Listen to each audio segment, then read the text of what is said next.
Buenas noches con todos. Bienvenidos a este taller de preparación para lo que corresponde a la certificación OEC. Este taller, que es netamente práctico, es un taller no en aras de buscar, por ahí vamos a ver algunos temas obviamente de actualización de la norma, pero no es un taller para conocer la norma, es un taller que les va a ayudar a ustedes poder ir aplicando ya la normativa, pero desde el punto de vista del examen de certificación ante el OEC. Para ello, hemos desarrollado el taller en dos puntos principales. Primero, lo hemos esquematizado en una parte introductoria, que es con la que vamos a iniciar en unos minutos. Luego vamos a tener el desarrollo de cada una de las tres competencias de lo que ha establecido el OEC sobre la base de la certificación. Y posteriormente también comentarles a ustedes la metodología que empleamos para el desarrollo de nuestro taller de preparación, que repito, está netamente enfocado en que ustedes puedan conocer la normativa a partir del examen de certificación. ¿Ok? Para ello, iniciando con esta parte introductoria, vamos tocando el punto quizás último, todavía aún cuestionado o aún con muchas dudas, respecto al comprador público, que son las disposiciones que nos trae la nueva Ley General de Contratación Pública, a partir del cual resulta, en primer término, señalar por qué la importancia o la obligatoriedad de estar certificado. Vamos viendo. En primer término, hay que saber indicar que la normativa ha establecido una definición respecto al comprador público, señalándolo como el funcionario o servidor público que pertenece a la dependencia encargada de las contrataciones. Bajo ese primer concepto, obviamente que han salido muchas dudas, muchos comentarios y mucha información respecto a quiénes son el funcionario, a qué se refiere la norma sobre la condición de funcionario y o servidor. Tanto así que se ha dado hasta interpretaciones, ojo, por algunos colegas que también por ahí que capacitan respecto a la normativa, llegando a la interpretación de que por el hecho que a nivel de responsabilidad, la misma ley de contratación, la Ley General de Contratación Pública y las normas respecto a la acción de determinación de responsabilidad de la Contraloría indican que el funcionario servidor público es aquel indistinto del régimen laboral, contractual o cualquier tipo de vinculación con la entidad pública, pues incluye en la interpretación, ojo, es una interpretación de cada uno de los colegas, respecto a que funcionario servidor público también es el locador de servicios. Para ello, ya el OEC ha emitido una opinión que ha estado circulando desde el día viernes, la semana pasada, y que también ha recibido bastantes comentarios porque obviamente la opinión, si bien es cierto, de manera literal no responde la pregunta claramente dada por, en este caso, el Ministerio del Interior, que fue quien hizo la consulta, sobre si los locadores o contratistas que cuenten con certificación pueden ser considerados compradores públicos, pues obviamente dejó aún en el aire muchas interrogantes. Sin embargo, hay algunos puntos de la opinión a tener en cuenta. ¿Por qué? Porque la opinión nos dice que el comprador público son únicamente aquellos funcionarios o servidores, reafirma lo que dice el reglamento, que integran la dependencia encargada de las contrataciones. Y hay un párrafo importante porque nos señala que no se trata de cualquier persona con certificación. Y quizás por ahí indirectamente está dando la respuesta. Sino, nos dice, sino de quienes ejerzan funciones formales y continuas dentro del proceso completo de contratación, que va desde la organización, conducción, seguimiento y cierre del contrato. Y por ahí un párrafo también que señala que estas funciones tienen que estar dentro de la organización de la entidad.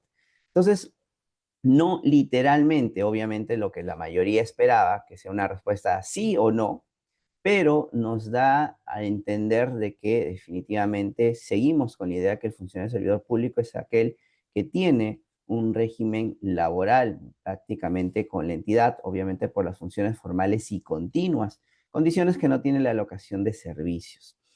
vale comentar esta opinión para iniciar este taller de certificación porque recordemos que dentro del marco normativo, esta decisión discrecional que nos establece la nueva Ley General de Contratación Pública se tiene que dar sobre un análisis de resultados, hechos en concreto, riesgos de la decisión y opiniones del ente rector, que si bien es cierto, la DGA es el ente rector del Sistema Nacional de Abastecimiento, claramente se ha establecido en las directivas que regulan la emisión de opiniones que el OS es el organismo técnico quien va a resolver consultas exclusivamente vinculados a la contratación pública, por lo cual las opiniones del OS adquieren cierta relevancia respecto a las decisiones de gestión que puedan adoptarse por parte de los actores de la contratación pública, dato no menos importante. Entonces, teniendo en claro esa primera definición del comprador público, la siguiente condición nos dice es que debe contar como mínimo con título profesional técnico o bachiller universitario y estar certificado por el OSE. A partir de ahí, de esa regulación del artículo 15 del reglamento, pues claramente nos está exigiendo que aquel comprador público tiene que ser también una persona certificada ante el OS. En cuanto a los niveles de la certificación, la misma normativa nos señala que en el caso del oficial de compra, que es uno de los evaluadores, debe contar con nivel intermedio avanzado. Y las mismas condiciones es para aquel comprador público que integra un comité. Pero sobre esto ya sabemos que es un tema progresivo. Ojo, lo progresivo es respecto a la certificación en cuanto a niveles, no respecto a la condición de comprador público, ni tampoco a la condición de estar certificado. Es decir, actualmente una persona que se encuentre en nivel básico puede ser designado oficial de compra, sí. Puede integrar un comité, también. ¿Cuándo va a cambiar esto? Cuando la Dirección General de Abastecimiento emita la correspondiente resolución directoral, que hasta la fecha todavía no ha salido. Lo mismo ocurre respecto al responsable de la dependencia encargada de las contrataciones, que la norma nos indica que debe tener nivel avanzado.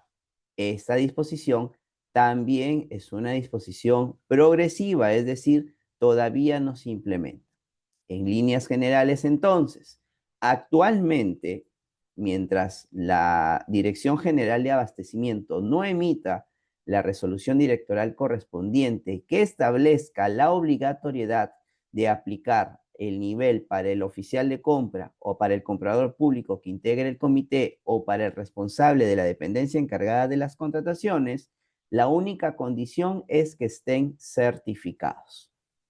Adicional a este punto, ya hace 2 semanas hemos tenido este mensaje en la plataforma electrónica, en el SEACE, donde indica claramente que el registro de información exclusivamente para lo que es descargar ofertas y otras acciones dentro del procedimiento de selección van a ser efectuadas por cualquiera de los miembros titulares del comité o el encargado del conductor del procedimiento, ya sea el oficial de compra o el responsable de la DEC en caso se haya designado jurados.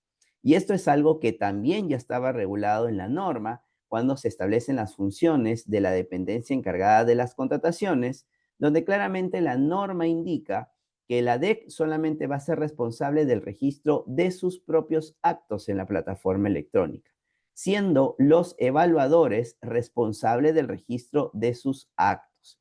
Entonces, tengamos en cuenta que ahora aquel comprador público que va a pertenecer a el comité, aparte de estar certificado, va a tener que tramitar su certificado SEACE para poder registrar la información en la plataforma electrónica. Entonces, se están ya implementando una serie de situaciones que están reguladas desde el 22 de abril, pero que recién ya a nivel operativo forman parte de las acciones que tienen que irse conociendo. Entonces, esto a modo de introductorio forma parte de entonces a la pregunta, ¿qué nivel debo tener si trabajo en la dependencia encargada de las contrataciones? Actualmente basta con nivel básico. ¿Y por qué esta disposición es progresiva? Porque la realidad nos arroja lo siguiente. Al día de hoy tenemos 19.974 profesionales certificados a nivel nacional, de los cuales 14.898, la gran mayoría, se encuentra en un nivel básico, 4.622 en un nivel intermedio y 454 en un nivel avanzado. De esos 454 en nivel avanzado, solamente 68 son actualmente jefe del órgano encargado de las contrataciones o lo que llamamos dependencia encargada de las contrataciones. Entonces, si la disposición, pues prácticamente se daría a partir de una implementación obligatoria a partir de mañana, pero lamentablemente no va a poder cumplirse ni siquiera a nivel de jefaturas, porque como vemos, 454 en nivel avanzado no va a alcanzar para las más de, me parece, 5.000 o 6.000 entidades a nivel nacional. Me parece que es más el número, estaba por justamente certificar. ¿Ok? Entonces, dato no menos importante que justifica el hecho de que actualmente la obligatoriedad del nivel de certificación todavía sea progresivo. Sin embargo, nos reafirmamos en el tema de que se tiene que estar certificado. A ver, por ahí nos preguntan, ¿un locador puede certificarse? Sí, no hay ningún problema, sí se puede certificar. ¿Por qué? Porque pueden darse locaciones siempre y cuando sea un tema de apoyo en la dependencia encargada de las contrataciones, más no para hacer actos o funciones de un comprador público. Así es, Ronald. Definitivamente es una disposición realmente discutible. Podemos tener diversidad de opiniones. Una de las más importantes es no tener en cuenta la realidad, obviamente, de muchas entidades, más aún teniendo en cuenta que una norma sale de un momento a otro y nos encuentra con una realidad, nos encuentra con una ley de presupuesto que hasta regulaba la cantidad de profesionales CAS que pueden ser contratados a nivel de entidades, y esto como que ha restringido mucho el nivel de presupuesto. Entonces, por ahí quizás se puede haber dado otro manejo. Sin embargo, esto no es que sea nuevo. Finalmente, el reglamento se publicó desde enero de este año, con lo cual en su momento debió haberse tratado el tema como tal. Lamentablemente se esperó hasta abril, que entró en vigencia para poder darnos cuenta de esta realidad. ¿Ok? Muy bien.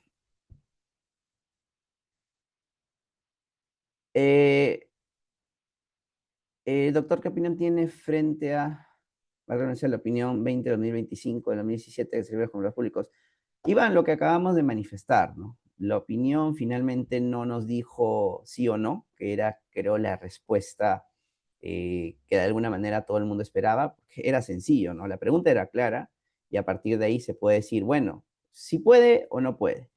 Indirectamente, si revisamos los conceptos que emplea la opinión, nos está diciendo que no, pero es un tema que aún sigue en debate por la realidad que afrontan las entidades. Esperemos que por ahí, los invito a aquellos que trabajan en entidades públicas, sigan formulando sus opiniones y quizás abrirlo un poco más en cuanto a la pregunta, ¿no?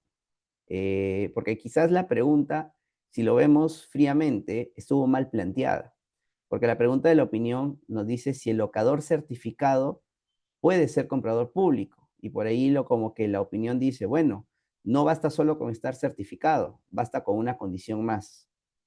Entonces, quizás pudo darse una pregunta un poquito más, más directa. ¿Ok? Muy bien. Doctor, ¿por qué solo pide que el titular apertura las ofertas y entonces se suplente cómo interviene en su rol a través del SEACE? Porque cuando interviene el suplente tiene que darse la modificación operativa a través del SEACE y a partir de esa modificación operativa va a poder descargar las ofertas. Es un tema de orden nada más. Es decir, mientras no ocurra nada en contrario, recuerden que el titular es el principal responsable de poder llevar a cabo el procedimiento de selección. Si no está el titular, va a actuar el suplente. Y ahí donde se hace el cambio operativo a nivel del sistema y por ende el suplente ya asume las labores de titular y se encarga y forma parte de poder efectuar los actos correspondientes a este evaluador. ¿Ok?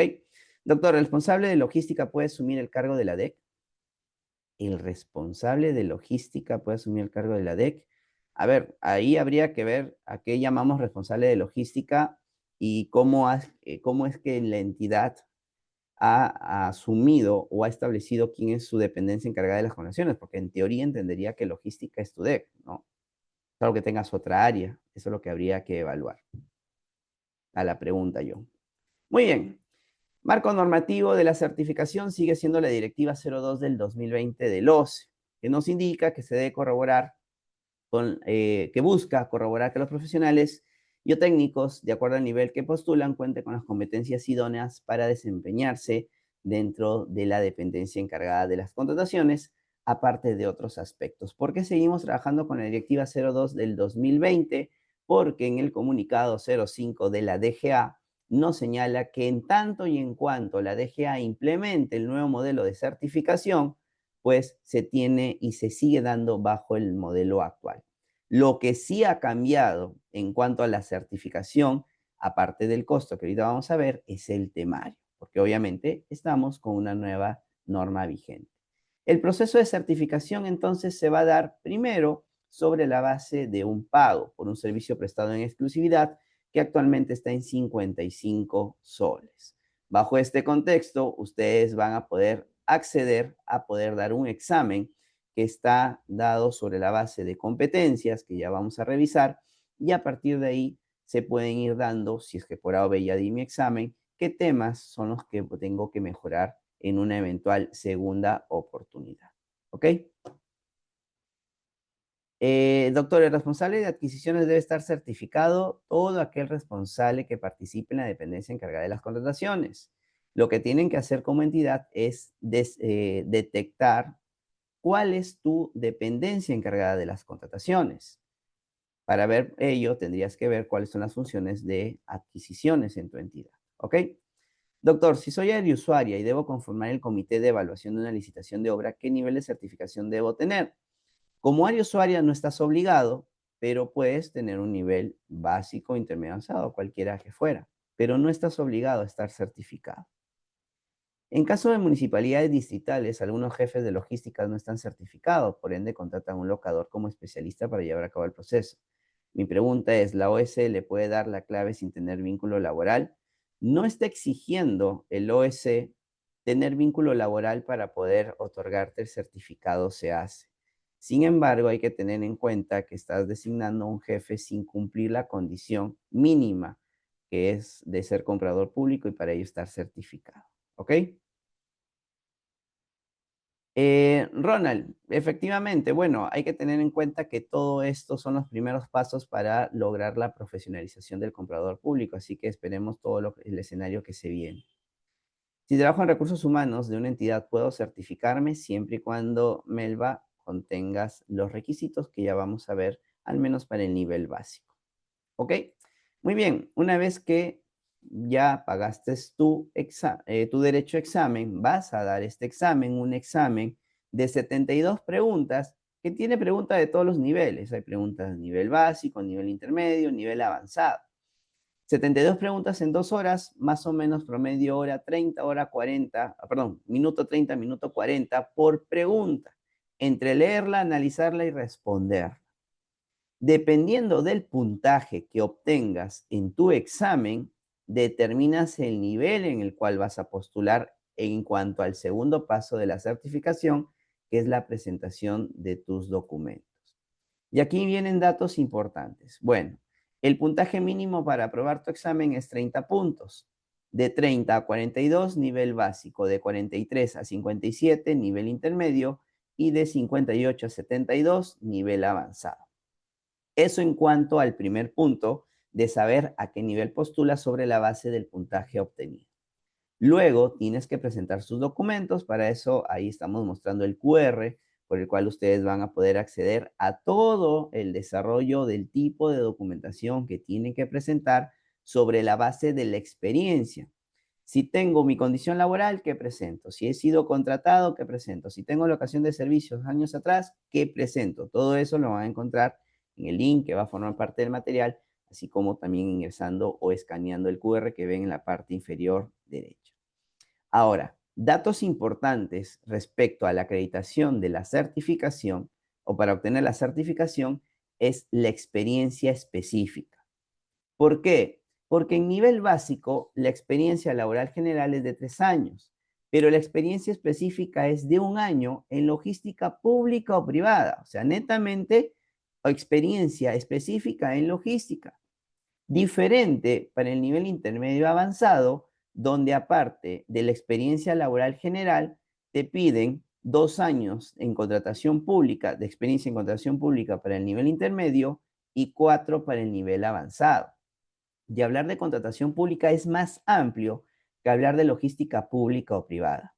Por ejemplo, si yo pertenezco a la gerencia de asesoría jurídica o el área legal y yo soy el que me he encargado de efectuar los informes legales en temas de contratación pública y dentro de mis funciones señala ello, pues me es más fácil demostrar que tengo experiencia en contratación pública que experiencia en logística pública o privada, porque ese año en logística pública o privada tendría que haberse efectuado en un área de abastecimiento. ¿Ok? A ver, una consulta. Después de haber aprobado el examen de certificación, ¿cuándo es el plazo para presentar los certificados para acreditar la experiencia? 6 meses, yo. Son 6 meses. Doctor, disculpe, si estoy certificado en nivel básico y están próximos a vencerse, ¿puedo dar el examen antes de que venza? Y si es así, y su vigencia corre a partir de dar el examen, así vuelvas a dar solo el nivel básico. A ver, Rose, dos temas importantes. Lo ideal es de que des tu examen antes de que venza tu certificación, porque más o menos se está demorando alrededor de 10 a 15 días hábiles la evaluación que realiza el OS a tu documentación. Entonces, si por ejemplo tú tienes el nivel intermedio, das el examen, vamos a poner un mes antes, y sales en nivel básico y no quieres continuar tu trámite de nivel básico, tienes 48 horas para cancelar ese proceso. Es decir, ingresas al SICAN y pones la opción cancelar proceso. Con ello te habilita que puedas pagar y nuevamente dar tu examen sin perder tu nivel intermedio que hasta ahora tienes vigente, salvo que saques un nivel superior y continúas con la certificación, con lo cual a partir de que se te aprueba la segunda certificación, inicia el plazo de los 2 años de esa nueva vigencia. A ver, Aníbal nos dice, ¿hasta cuándo puedo ejercer como logístico de abastecimiento con nivel básico? ¿Habrá un tiempo aproximado o puede ser pronto? No tenemos todavía una fecha exacta, Aníbal, pero dudo que sea en el corto plazo. Por los datos que les he mostrado, ¿no? Esto lo más probable es que sea progresivo. Entonces, igual, lo ideal es que durante el transcurso del año puedan tratar de postular a un nivel, a menos si están en básico, a un nivel intermedio. A ver, Ana nos dice, si el jefe de logística no tiene certificación, ¿puede designar un locador para que sea oficial de compra? La norma habla de servidor o funcionario. Bueno, yo creo que la respuesta está clara, Ana, no podría. Y lo ideal es de que el jefe de logística esté certificado. Profesor, el comprador público no siempre será la DEC. En caso que la persona que asume como DEC no está certificado, puede asumir como comprador público otro funcionario. Ejemplo, jefe de adquisiciones. Por eso, vuelvo a decirles, lo primero es determinar quién es tu dependencia encargada de las contrataciones. Si es, digamos, hay entidades que tienen logística y tienen abastecimiento. Si ambas se dedican a la compra pública, son las dos, así de simple. Y todos aquellos que trabajan en ambas áreas son compradores públicos y mínimamente tienen que estar certificados. Eso es lo que nos exige la norma. Doctor, si tengo un año trabajando en el área de patrimonio, ¿puedo dar mi examen? Patrimonio en compras públicas, recién con la norma actual involucra un tema de patrimonio por ahí. Dudo mucho, Iracema.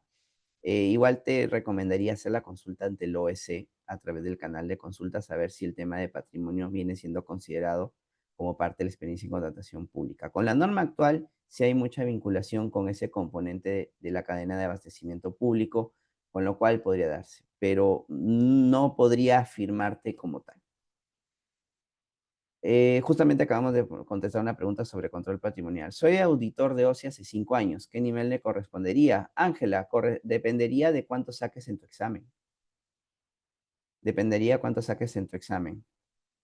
Las preguntas no permiten continuar el taller.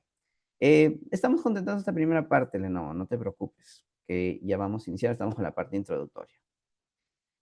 Si se prueba el nivel básico, pero no se tiene lo específico cuál sería el trámite. Si no, a ver, esa es una pregunta interesante, porque a veces yo puedo en mi examen obtener, por ejemplo, un puntaje de 45 puntos, que indicaría un nivel intermedio. Sin embargo, al momento de acreditar la documentación, no acredito nivel intermedio, pero sí acredito nivel básico. En ese caso, se me van a dar el nivel básico.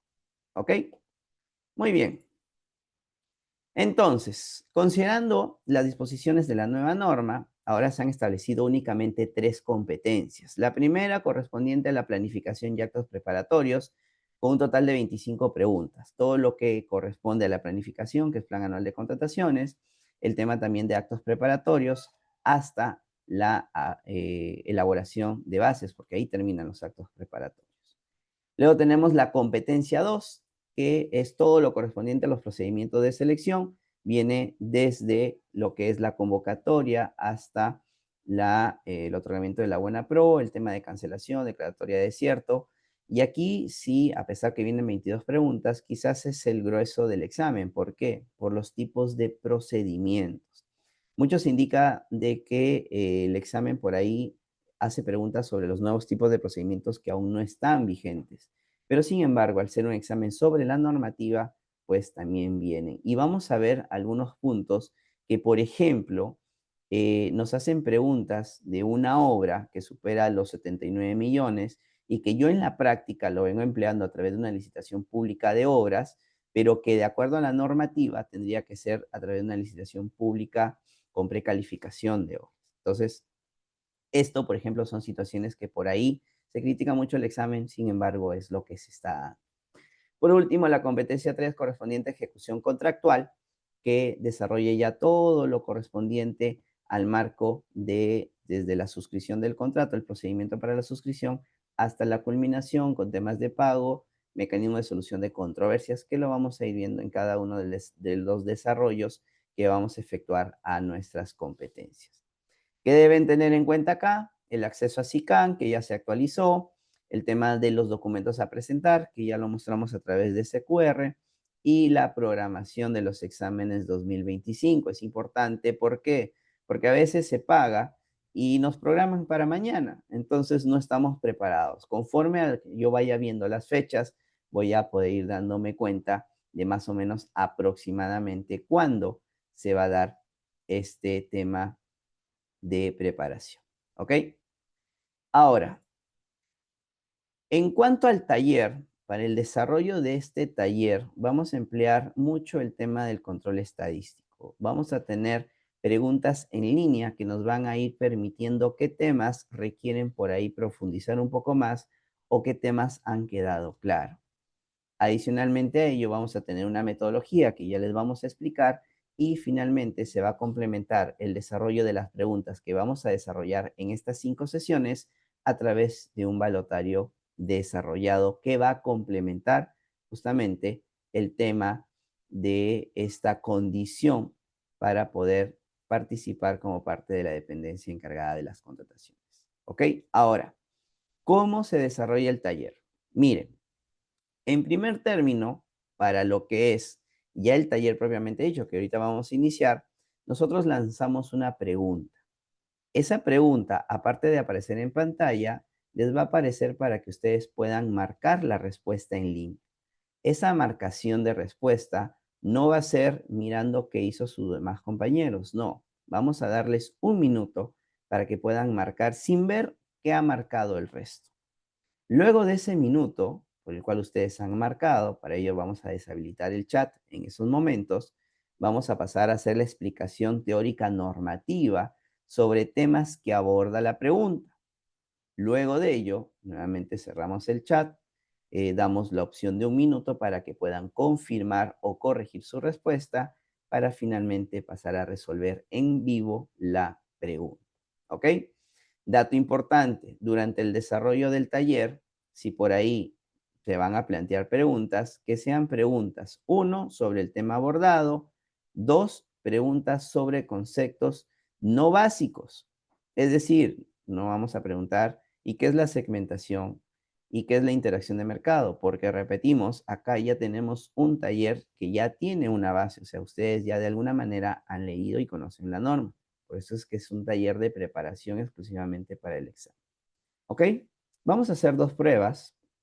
Voy a cerrar el chat y les voy a mostrar la pregunta en línea. Lo que vamos a hacer es un ejercicio. Es decir, yo voy a leer la pregunta. En este caso nos dice, en una licitación pública abreviada, el postor adjudicado por un monto de 210.000 soles cuenta con días para presentar los documentos para perfeccionar el contrato. Automáticamente a ustedes les va a aparecer una ventana, ya sea en su celular, en su tablet, en su laptop, donde van a tener que marcar la respuesta que consideran correcta. A la par que ustedes van marcando, que en este caso por ser un tema de prueba, está corriendo el tiempo. Tienen un minuto, obviamente en este escenario no hablamos, ustedes automáticamente van marcando la respuesta que consideran correcta y como pueden darse cuenta, no ven qué respuesta ha marcado la mayoría, porque por eso desactivamos el chat. Lo que les voy a, por favor, pedir es que en este minuto, así no estén seguros de la respuesta, marquen la respuesta que ustedes consideran correcta, porque a partir de ahí vamos a poder ir viendo de manera personal, en cuanto a ustedes, si es que conocía o no la respuesta al inicio. Ya después con la explicación probablemente sí lleguemos a la respuesta correcta. Vamos a tener preguntas complicadas, vamos a tener preguntas fáciles, porque la idea al menos en este taller es tener todos los niveles a la par. ¿Ok? Muy bien, vamos a cerrar aquí eh, las marcaciones. Muy bien. Y les voy a compartir los resultados. Como pueden ver, de las personas que han participado, tenemos un 45% que nos dice que la respuesta correcta es la alternativa A, 8 días hábiles. Y un 43% nos dice que la respuesta correcta es la alternativa B, 5 días hábiles. Vamos a dejar de compartir. Voy a activar el chat. Ok, ya pueden escribir a través del chat. Y en este escenario pasaríamos a explicarle los conceptos normativos, es decir, cómo sería el procedimiento actual de la norma para suscribir contrato, qué debo tener en cuenta y algunos tips para resolver la pregunta. Luego daríamos este minuto adicional para que ustedes corrijan o reafirmen su respuesta y pasaríamos a resolver la pregunta. ¿Cómo resolvemos la pregunta? Pues indicándoles algunos tips importantes. Si la pregunta se trata del plazo que tengo para suscribir contrato, que ese es el tema principal de la pregunta, pues ya sabemos que los plazos para perfeccionar el contrato no son en días calendario, son exclusivamente en días hábiles, por lo cual vamos descartando, porque esa es una de las técnicas que vamos a aplicar bastante, las técnicas de descarte, aquellas que mencionan días calendario. Me queda 8 y 5 días. Y de acuerdo a la nueva norma, ¿qué me va a determinar el plazo de 8 o 5 días? Pues el monto. Porque si el monto está dentro de un monto que tengo que presentar garantía de fiel cumplimiento, el plazo va a ser de 8 días. Y si es menor al monto establecido a la obligatoriedad de presentar fianza o garantía de fiel cumplimiento, pues se reduce a 5 días. ¿Y cuál es la excepción? 50 UITs. ¿A cuánto equivale 50 UITs? A 267.500. Por lo tanto, al ser un monto menor a 50 UITs, no es obligatoria la presentación de garantías, por lo cual la respuesta correcta para este caso es la alternativa B. 5 días hábiles. ¿Ok? 5 días hábiles sería la respuesta correcta. ¿Ok? No se preocupen que en el material, cuando veamos la parte normativa, ustedes van a encontrar en la parte superior los artículos en los cuales se encuentra todo lo que vamos a mencionar. ¿Ok? Es decir, si están a la mano con su norma, ahí van a tener el número del artículo, van a revisar y con ello van a poder indicarnos algún comentario, alguna consulta. ¿Ok? Vamos a pasar al segundo ejemplo. Voy a desactivar el chat y esta vez lo van a hacer ustedes solos. ¿Ok?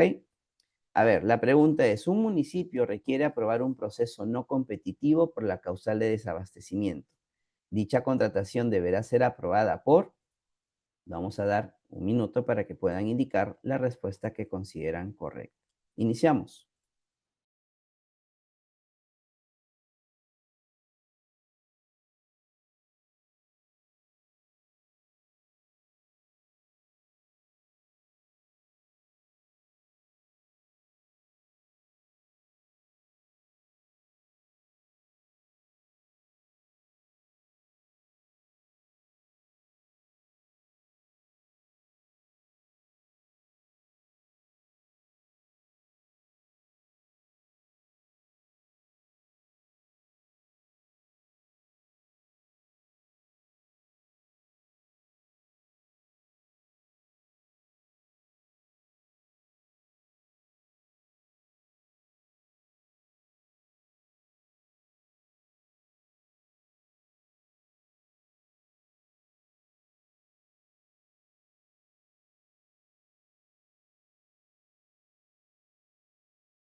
Muy bien, hemos culminado con el tiempo. Algo que sí vamos a hacer es el tiempo, ser muy estrictos. ¿Por qué? Porque este escenario, este primer momento es donde ustedes van a poder sentirse lo más real a un examen de certificación. ¿Ok? Vamos a activar el chat nuevamente y vamos a compartir los resultados. Miren, ahora tenemos un 36% que indica que la respuesta correcta es la alternativa A, el gerente municipal y es delegable. Vamos a dejar de compartir, hablaríamos de lo que es un proceso no competitivo, de las delegaciones, la determinación de quién es la autoridad de la gestión administrativa, quién es el titular de una entidad, y a partir de ahí, pues, indicaríamos algunos tips para resolver la pregunta, ya que en este caso, por ejemplo, al tratarse de un municipio, el proceso no competitivo por la causal de desabastecimiento es una función netamente del titular de la entidad y esta función es delegable, por lo cual la respuesta correcta es la alternativa B. ¿Ok? Más o menos esa sería la explicación. Dicho esto, algunas recomendaciones. Primero, tengamos en cuenta que para cada una de las preguntas que vamos a mostrar, les pedimos que lean detenidamente la pregunta y sus alternativas. Para esto, mi persona va a leer las preguntas para que ustedes puedan tener muy en claro el enunciado y probables respuestas. Determinen primero el objeto o el tema principal de la pregunta, porque ello va a ser materia de todo el análisis que vamos a efectuar de cada pregunta. No se olviden de aplicar la regla de descarte o la metodología de descarte, es decir, aquellas alternativas sobre la base del tema que no tengan nada que ver, vayan descartándolos. Cuidado con los debe, obligatorio, puede, potestativo, días calendario, días hábiles, entre otros conceptos. También tener muy en cuenta aquellas preguntas trampa que por ahí se van dando en el examen y administrar el tiempo. En el examen real tienen 1 minuto y medio. Acá tenemos 1 minuto para resolver las preguntas. ¿Ok? Preguntas, comentarios, ¿qué les parece? Hasta ahora la metodología se entendió, todo está claro. A ver, los leo a través del chat. Sí quedó claro, ¿verdad? Muy bien, excelente, muy bien. Listo, chicos. Voy a desactivar el chat porque ya con ello estaríamos iniciando nuestra primera competencia respecto a lo que son actuaciones preparatorias. ¿Ok? Muy bien. Entonces, primera pregunta de la noche. ¿Cuál es el principio por el cual la responsabilidad recae en quien realiza la conducta omisiva o activa constitutiva de infracción sancionable? 1 minuto para que puedan indicar su respuesta. Iniciamos.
Muy bien.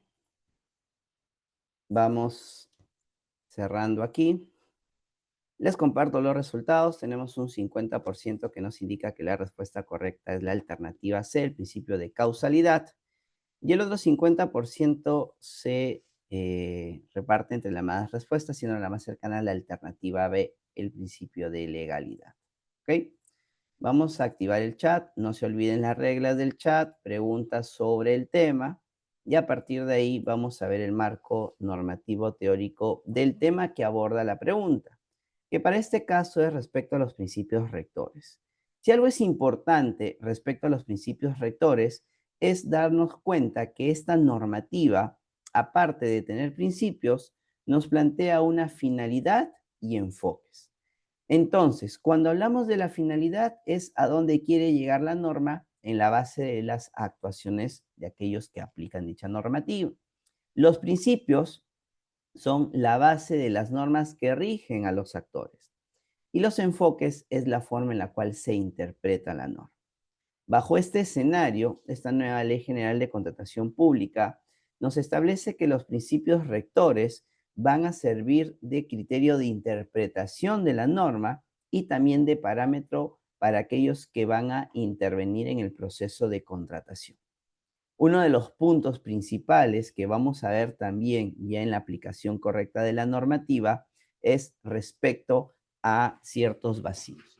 A pesar que esta es una norma extensa, es una norma de alguna manera con mucho más artículos que su norma anterior, es una norma que también contempla ciertos vacíos.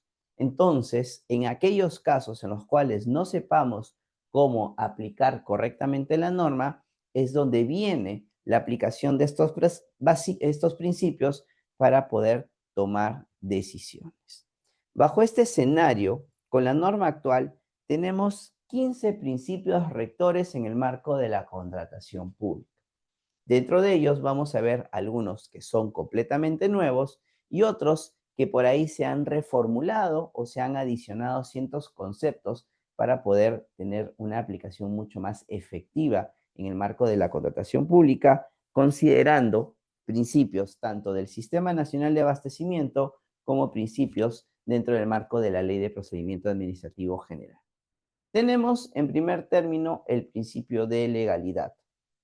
El principio de legalidad nos orienta al respecto a las normas vigentes, dentro de las cuales, bajo el Estado constitucional de derecho, donde somos, pues se dé una aplicación de la Constitución Política del Perú, la ley y todas aquellas normas vigentes. Entonces, este principio de legalidad me permite tomar de manera literal ciertos aspectos de la norma, en algunos casos especiales, para a partir de ahí poder regirme a los parámetros que ella misma me indica. Por ejemplo, vemos que uno de los cambios sustanciales de la norma respecto entre lo que llamábamos contrataciones directas y ahora procesos no competitivos, aunque a nivel operativo seguimos llamándolo contrataciones directas, una de las causales que ha cambiado su forma literal es las contrataciones correspondientes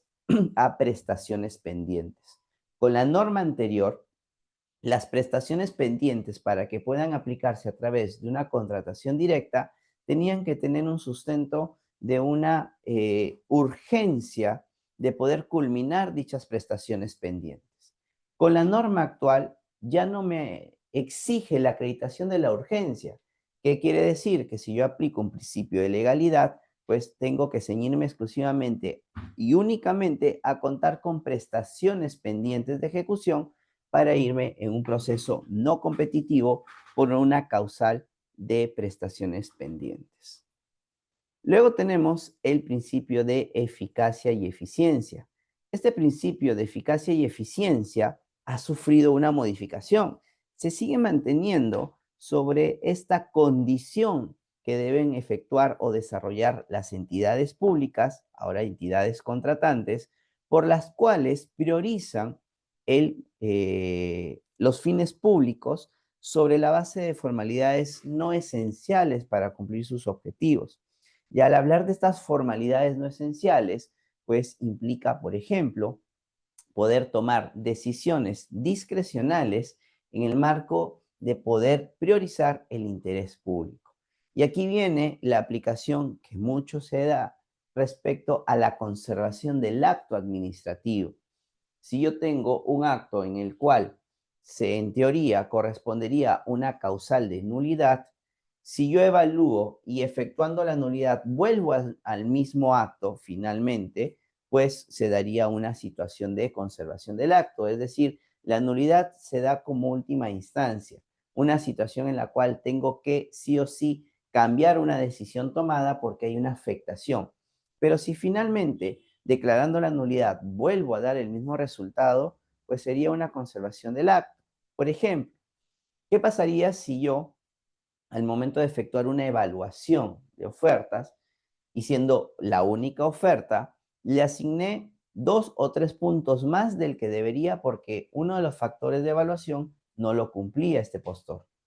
Entendamos que si yo declaro la nulidad, retrotraigo la evaluación, le resto los 3 puntos, el efecto va a ser el mismo. Ese mismo postor, por ser único postor, va a volver a ganar. Entonces, obviamente, habría un reconocimiento de la responsabilidad correspondiente, pero a nivel de acto podría darse la conservación del mismo en la base de un principio de eficacia y eficiencia. Lo que se ha adicionado a este principio es básicamente garantizar una mejor elaboración de requerimientos a partir de especificaciones técnicas, términos de referencia, condiciones de ejecución contractual, entre otros.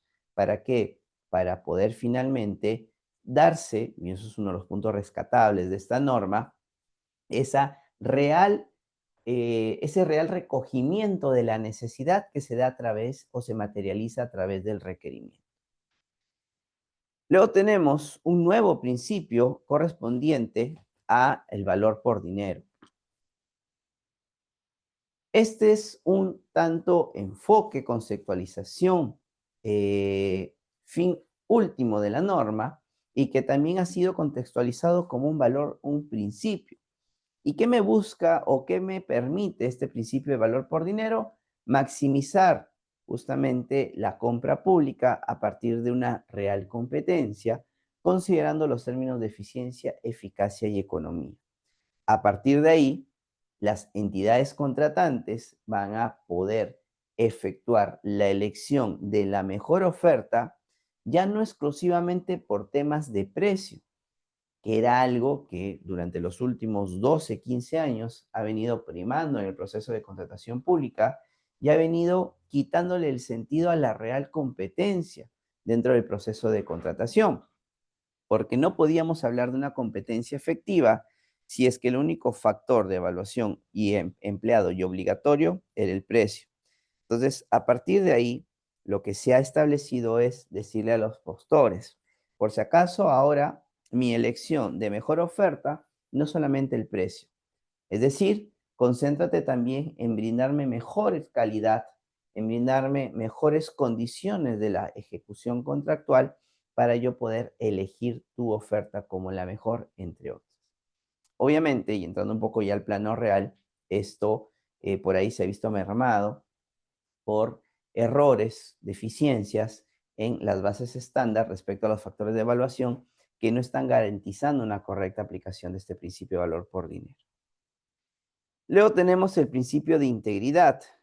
Busca de alguna manera que todos aquellos que participan del proceso de contratación pues se guíen bajo una conducta honesta, veraz y siempre con la apertura de rendir cuentas, es decir, la información sea de acceso público. También que se pueda denunciar y evitar cualquier práctica corrupta o indebida. De ahí tenemos el principio de presunción de veracidad, un nuevo principio que se ha recogido en la normativa de contrataciones, a pesar que durante muchos años se ha venido aplicando sobre la base de la ley madre, la normativa de contrataciones, que es la Ley de Procedimiento Administrativo General.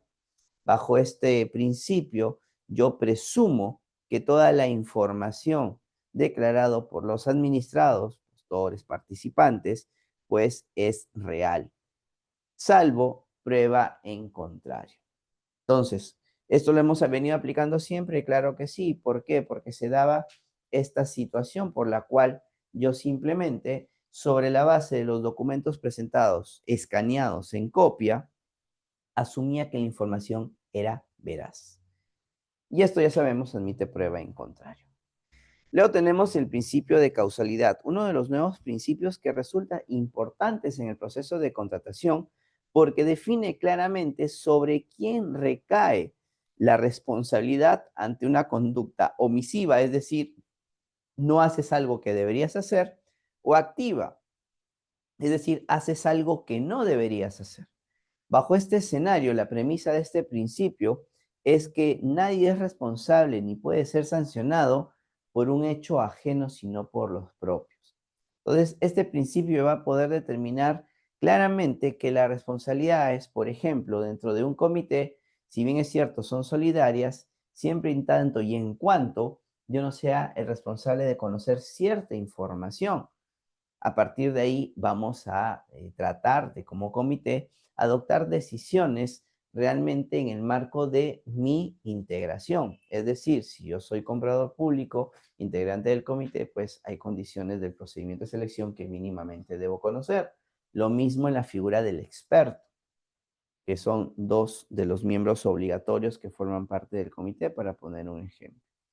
Luego tenemos el principio de publicidad, un principio que busca promover la libre concurrencia y una competencia más efectiva, permitiendo que pueda darse la mayor supervisor y control de las contrataciones. Ahora, si yo quiero revisar un procedimiento de selección y ver si efectivamente se han dado las condiciones para ello, pues lo que hago simplemente es ingresar al proceso que quiero revisar, a partir de ahí descargar la oferta que ya está en el sistema, descargar las bases, que son las reglas del procedimiento, descargar también la absolución, el pliego absolutorio de consultas y observaciones, que forma parte de los documentos del contrato, ya lo vamos a ver en ejecución contractual, y poder revisar si es que efectivamente la entidad pues realizó un buen procedimiento de selección o efectuó una buena elección de la oferta. Eso en base al principio de publicidad. Luego tenemos el principio de libertad de concurrencia. Este principio busca promover que concurran la mayor cantidad de proveedores, es decir, que todos puedan participar a partir de que no se exijan formalidades costosas e innecesarias. Si tengo un servicio de limpieza, por ejemplo, ¿por qué le exigiría ciertas condiciones más allá de la prestación del servicio como tal? Entonces, a partir de ahí, yo tengo que hacer este análisis y poder determinar sobre la base de de mi requerimiento, que los requisitos para la prestación del servicio estén íntimamente dados sobre la base del objeto real de la prestación. Luego tengo el principio de transparencia y facilidad de uso, un principio que sí estaba regulado con la norma anterior, pero que se ha dado ciertos cambios. ¿Por qué? Porque dentro del marco de la contratación pública, si hacíamos un símil con la ley de transparencia, porque hablar de transparencia nos lleva a hablar de la ley de transparencia y acceso a la información pública, por ahí como que no teníamos claro el hecho de que, por un lado, la norma de contrataciones interpretaba transparencia como información clara y entendible a todos aquellos que participan en el proceso de contratación, y la ley de transparencia nos hablaba del acceso más que todo a la información.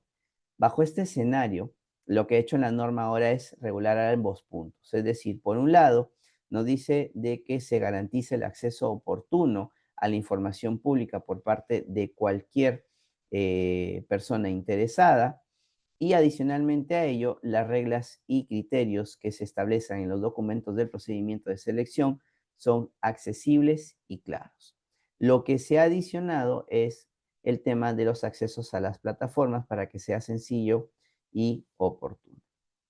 Luego tenemos el principio de competencia, este principio que busca que la elección de la mejor oferta se dé sobre la base de una competencia real, es decir, que yo pueda permitirle a los proveedores ofertar sobre la base de propuestas más ventajosas, y a partir de ahí la entidad contratante pueda adoptar aquella propuesta que finalmente pueda satisfacer realmente el interés público. Aquí lo que se garantiza es un equilibrio entre calidad y precio, ya no procurando solamente el tema de precio. Por ello, este principio de competencia va a estar muy articulado con el principio de valor por dinero.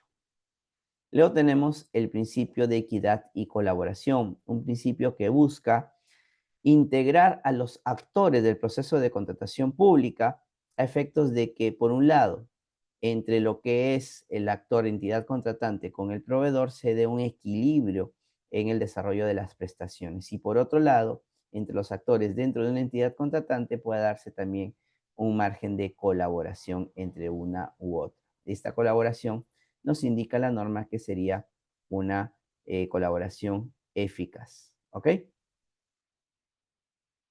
A ver, Ángela nos dice, en relación a la aplicación de valor por dinero, se entiende que de decidir adjudicar la buena pro a una oferta mayor que las demás, debe de adjuntar un informe técnico legal que sustente el costo-beneficio, ¿verdad? No necesariamente un informe técnico legal, Ángela, porque aquí, a ver, sobre la base de un proceso competitivo, finalmente, para ello se tienen los factores de evaluación para a partir de ahí poder determinar que aquella que tiene el mayor puntaje es la mejor oferta. Y consideremos que en estos casos el precio solamente, al menos en una evaluación simultánea, va a tener un puntaje máximo de 40 puntos. En una evaluación posterior, pues vamos a tener factores técnicos que lleguen a 100 puntos y la evaluación económica que va a tener 100 puntos. Y sobre la base de los coeficientes de ponderación, que es 60-40, el precio siempre va a ser hasta 40. Por lo tanto, no va a haber por ahí la necesidad de algún informe técnico legal al respecto. ¿Ok? Luego tenemos el principio de igualdad de trato, por el cual se debe dar una equidad, tratar a todos los proveedores por igual. Este principio se quebranta mucho cuando por ahí se tienen condiciones respecto al acceso de ciertas ofertas. Si no puedo descargar la oferta de un proveedor conocido, me voy al OS para que me ayude. Pero si no se puede descargar la oferta de un proveedor y es desconocido, lo no admito porque es responsabilidad del proveedor garantizar que se puede acceder a la oferta. Entonces, por ahí estoy quebrantando este principio de igualdad de trato. Respecto al principio de equidad, busca de que los de mayor cargo tienen mayores obligaciones. No es tanto por eso, Guido. En realidad, el principio de equidad, equilibrio y proporcionalidad, sobre todo, esté más enmarcado a un tema de ejecución contractual y se orienta mucho al hecho de que, y lo vamos a ver en la definición que ahora señala la norma respecto a un contrato, es que las obligaciones son recíprocas. Con la norma anterior, mucho se daba esta situación más vertical entre el contratista y la entidad, ¿no? Teniendo la entidad acá y el contratista sometido a lo que la entidad diga. Ahora no, ahora se busca que sea una relación horizontal, ambos con las mismas obligaciones. ¿Hay mismas obligaciones en qué sentido? Mientras que el contratista tiene la obligación de prestar el servicio contratado, la entidad tiene la obligación de pagar por ese servicio de manera puntual. Luego tenemos el principio de sostenibilidad, ex principio de sostenibilidad ambiental y social, que incorpora lo que son temas económicos, sociales y medioambientales. El principio de innovación, por la cual se van a permitir la participación de ciertos proveedores proponiendo nuevas salidas o soluciones. Y por último, el principio de vigencia tecnológica, que va de la mano con continuar y mejorar las condiciones de calidad y modernidad tecnológica, sobre todo considerando condiciones reales del mercado. ¿Ok? Muy bien, vamos a cerrar el chat porque vamos a relanzar nuestra pregunta. Es el principio por el cual la responsabilidad recae en quien realiza la conducta omisiva o activa constitutiva de infracción sancionable. Un minuto para que puedan corregir o reafirmar su respuesta. Iniciamos.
Muy bien, vamos cerrando aquí. Les comparto los resultados. Ahora un resultado mucho más claro, más amplio. El 72% nos dice que la respuesta correcta es el principio de causalidad. Vamos a dejar de compartir para resolver la pregunta. Y bueno, si el mismo enunciado me dice y me habla de una responsabilidad en quien recae la conducta, pues a partir de ahí, obviamente, al hablar de responsabilidad, estamos hablando de causalidad, por lo cual efectivamente la respuesta correcta es la alternativa C. No activo el chat porque pasamos ya a la segunda pregunta. Un municipio requiere aprobar un proceso no competitivo de desabastecimiento. Dicha contratación deberá ser aprobada por, a ver, si recuerdan o no recuerdan. Iniciamos 1 minuto para que puedan marcar la respuesta que consideran correcta.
Muy bien, vamos cerrando aquí.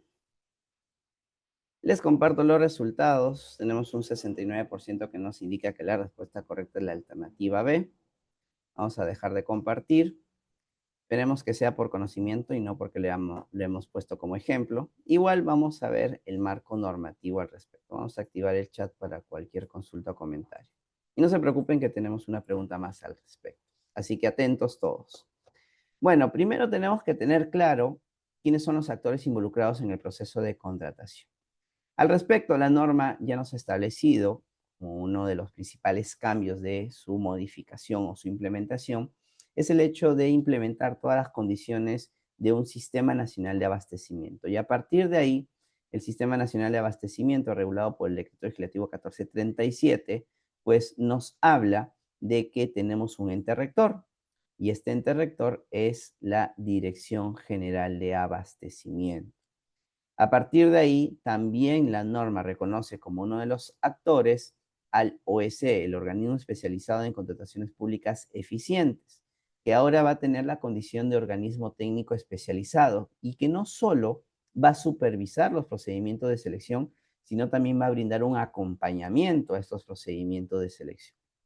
Tenemos la presencia de las ahora denominadas entidades contratantes, teniendo en cuenta que antes eran entidades públicas, ahora se denominan entidades contratantes, la inclusión del proveedor como un actor del proceso de contratación y finalmente de Perú Compras, que ahora va a tener un rol más protagónico a partir de haberse determinado como un organismo público ejecutor, va a ser el principal comprador o aquella entidad que va a efectuar las compras para el Estado.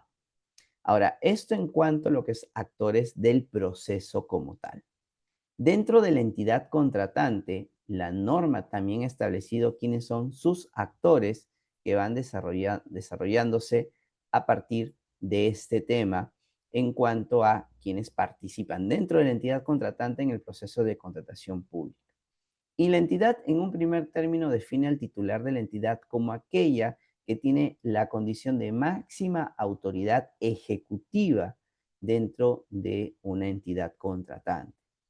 Con esta norma, el titular de la entidad va a tener menos funciones asignadas, de las cuales vamos a ver que son únicamente 4 y de esas 4, 2 son indelegables. Es decir, que finalmente si las delega, pues se va a quedar con 2. Y quien asume el rol protagónico como actores de las entidades contratantes es la autoridad de la gestión administrativa. Nos indica la norma que la autoridad de la gestión administrativa va a tener que determinarse sobre la base, obviamente, del organigrama que pueda trabajar cada entidad, pero a modo general nos da algunas alternativas. Por ejemplo, nos dice, por si acaso, la autoridad de la gestión administrativa en los ministerios es la Secretaría General, siendo obviamente en el caso del titular de la entidad el ministro.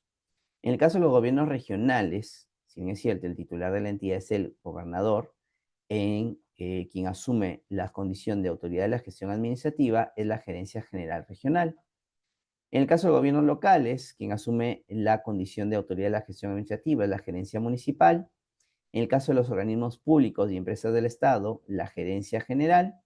En el caso de programas y proyectos, un director ejecutivo. Y en las demás entidades contratantes es la máxima autoridad administrativa, teniendo en cuenta, ojo, que existen órganos desconcentrados o aquellas entidades que tienen independencia administrativa, presupuestal, y a partir de ahí estas entidades, la figura de la autoridad de la gestión administrativa recae sobre el mismo titular de la entidad. Entonces, por ejemplo, en hospitales, institutos, escuelas, UGELs, entre otros, vamos a tener que la misma condición de titular de la entidad o quien hace las veces de titular de la entidad va a ser las veces de autoridad de la gestión administrativa. Esto es importante para poder determinarlo sobre la base de cualquier pregunta que nos puedan venir sobre este tema de actores. Ahora, también nos indica la norma de la dependencia encargada de las contrataciones, que ya sabemos alberga a los compradores públicos, la figura del área usuaria, que es algo que ya se ha tenido regulado hace mucho tiempo, pero la inclusión del área técnica estratégica, un área que con las normas anteriores no aparecía regulado, pero sí participaba del proceso de contratación. Si yo quería elaborar un requerimiento de computadoras, por ejemplo, con la norma anterior, quien hacía las veces, entre comillas, de área técnica estratégica era el área de informática.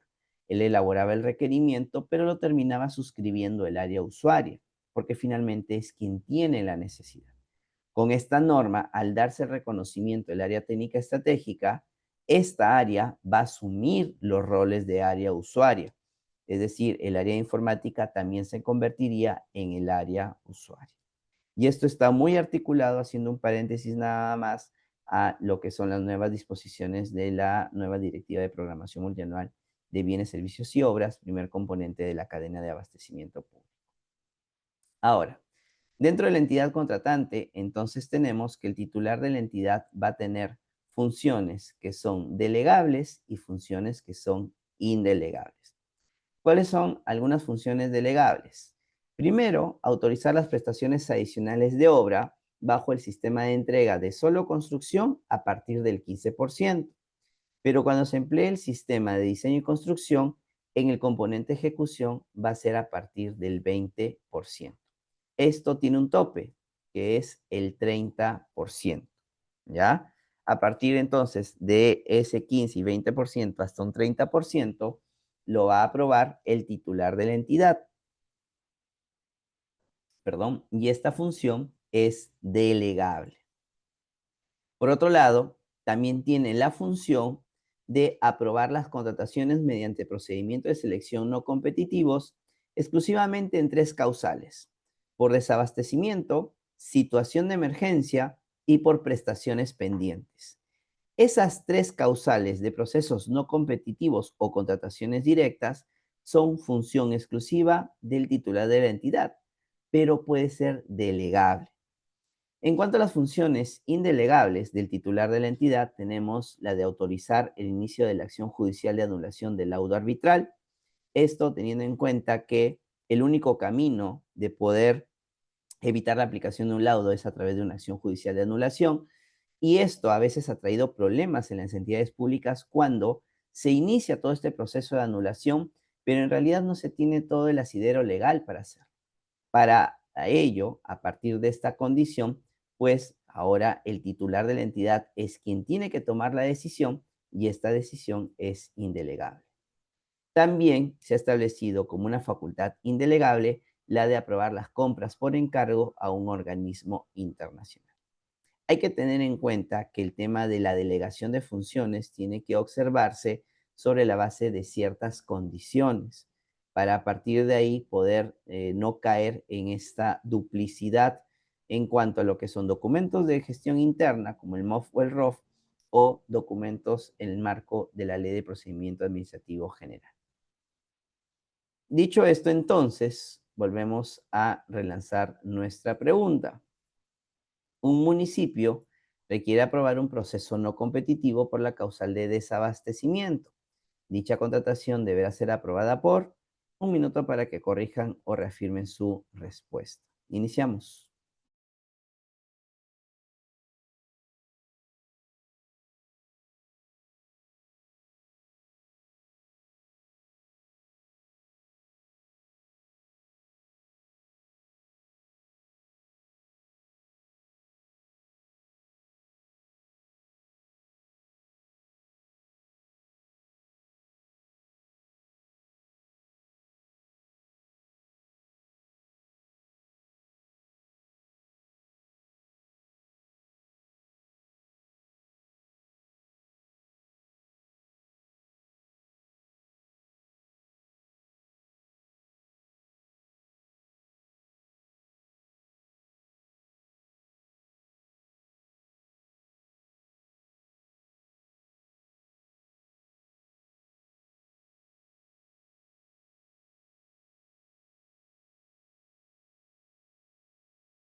Muy bien, vamos cerrando aquí. Les comparto los resultados.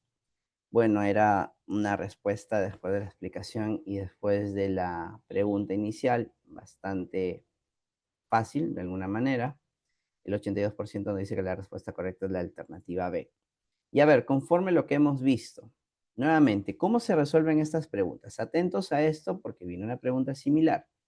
Primero, debo determinar el tipo de entidad que me presenta el enunciado. En este caso hablamos de un municipio. Ese es el primer punto. Lo segundo que tengo que determinar aquí es qué tipo de proceso, en el caso de ser no competitivo, perdón, o qué tipo de función me está indicando. Aquí me está señalando que requiere aprobar un proceso no competitivo por la causal de desabastecimiento. Bajo este contexto, ya hemos señalado que quien tiene esta función es el titular de la entidad. Es decir, el titular de la entidad tiene la aprobación de los procesos no competitivos por tres causales: desabastecimiento, situación de emergencia y prestaciones pendientes. Pero esto, bueno, en primer término, viendo que es el titular, que es el alcalde, aquellas alternativas que me hablan del gerente municipal se descartan. Ahora, esta función ya hemos dicho que es delegable. Al ser una función delegable, pues estaríamos hablando de que la respuesta correcta es la alternativa B, como ha indicado la mayoría. ¿Ok? Vamos viendo otra pregunta similar.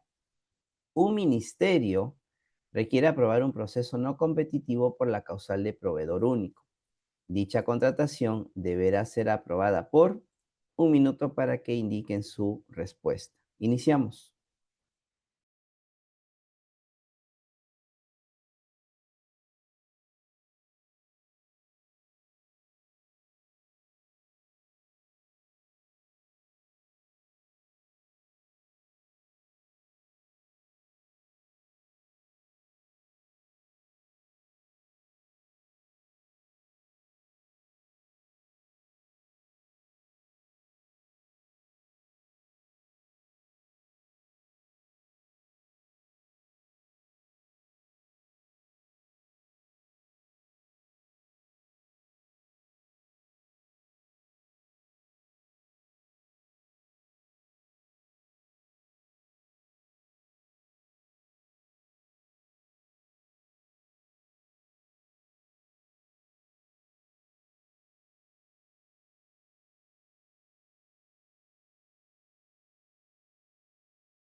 Muy bien.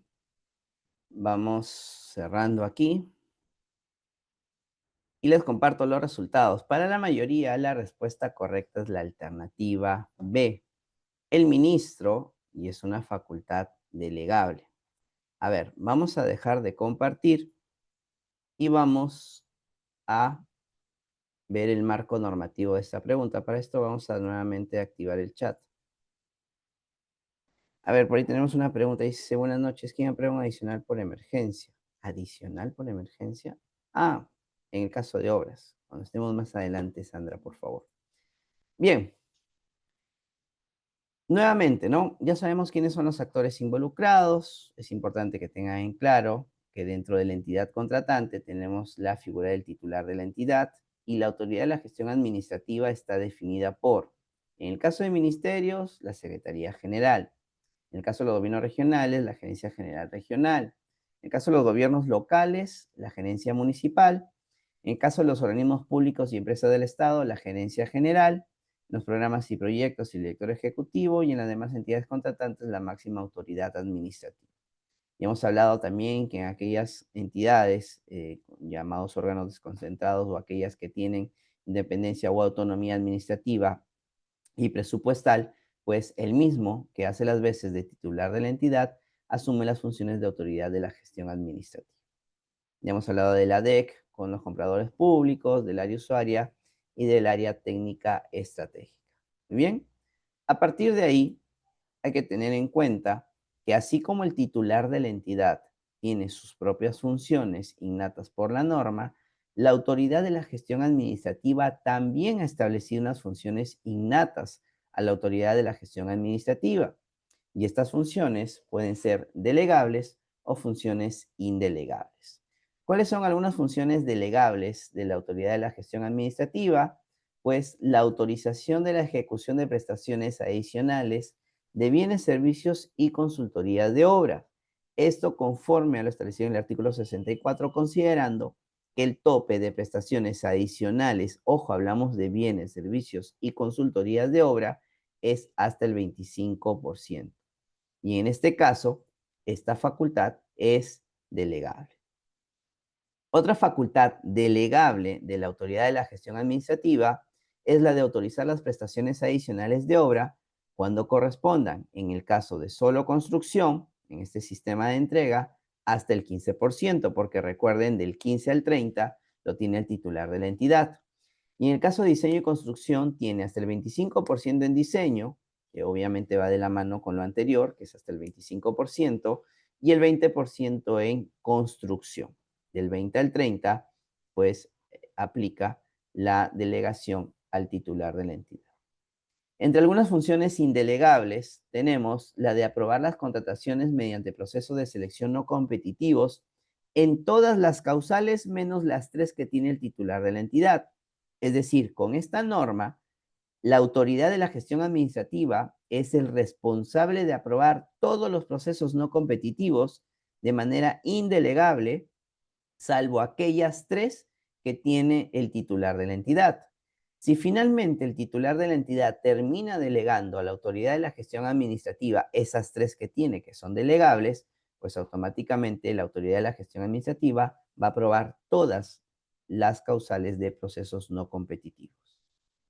Otra función indelegable es autorizar la suscripción del contrato, previo obviamente análisis costo-beneficio, cuando se ha identificado un vicio de nulidad del procedimiento y no se trate de un vicio trascendente o que conlleve a una situación de impedimento por parte del adjudicatario. Esta situación o esta función adquiere la función de indelegable. Otras funciones que tiene la autoridad de la gestión administrativa es la de declarar la nulidad de los procedimientos de selección y de los contratos, siendo una facultad delegable. En el caso de funciones indelegables, es la de autorizar la continuación de la ejecución de un contrato ante la identificación de un vicio de nulidad, también previo análisis costo-beneficio. Y emitir un pronunciamiento ante las discrepancias que pudieran darse con el contratista sobre el pliego de observaciones formuladas en la recepción de obra. Un dato importante, la declaratoria de nulidad de los procedimientos de selección y de los contratos, si va a ser materia de función delegable por parte de la autoridad de la gestión administrativa, tiene que darse observando este tema de la jerarquía que debe existir sobre la base de aquella disposición regulada en la Ley de Procedimiento Administrativo General, de que el superior jerárquico es quien declara la nulidad de los actos de un órgano inferior. Entonces, yo no pudiera delegar, por ejemplo, la suscripción del contrato a la dependencia encargada de las contrataciones y también le delego la nulidad de los contratos, porque no puede firmar y declarar la nulidad de sus contratos suscritos. Ojo con ese dato. En la práctica, la AGA aprueba todos los procesos no competitivos. Claro, obviamente, normalmente el titular de la entidad termina delegando esa función. Seguimos. De ahí también tenemos como función delegable la de autorizar las modificaciones contractuales, adicionales, ampliaciones, reducciones, son funciones delegables, pero de la autoridad de la gestión administrativa. Como indelegable tenemos la de resolver los recursos de apelación, considerando, y como ya vamos a ver, que la entidad va a ser competente para conocer los recursos de apelación. En este caso, siempre y cuando el monto no supere las 50 UITs. También tiene la facultad indelegable de acudir a un arbitraje internacional, previo obviamente análisis jurídico y económico. Esta facultad tiene la condición de indelegable. ¿Ok? Bajo este contexto, vamos a cerrar el chat y relanzamos entonces la pregunta. Un ministerio requiere aprobar un proceso no competitivo por la causal de proveedor único. Dicha contratación deberá ser aprobada por 1 minuto para que corrijan o reafirmen su respuesta. Iniciamos.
Muy bien.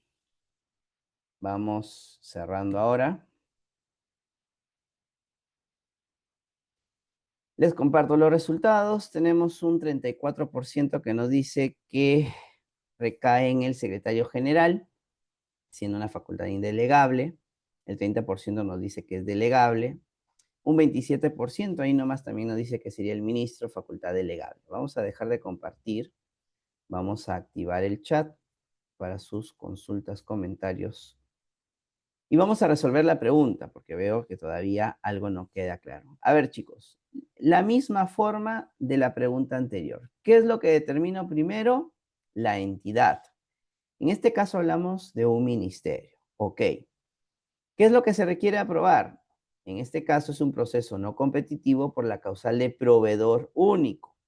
Ya hemos dicho que el titular de la entidad tiene la facultad de aprobar solamente 3 causales: desabastecimiento, situación de emergencia, prestaciones pendientes.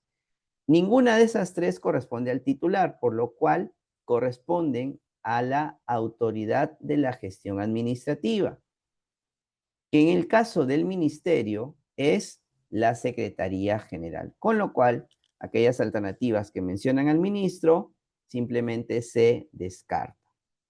Ahora, hemos indicado que los procesos no competitivos, que son materia de función propia o innata de la autoridad de la gestión administrativa, son indelegables.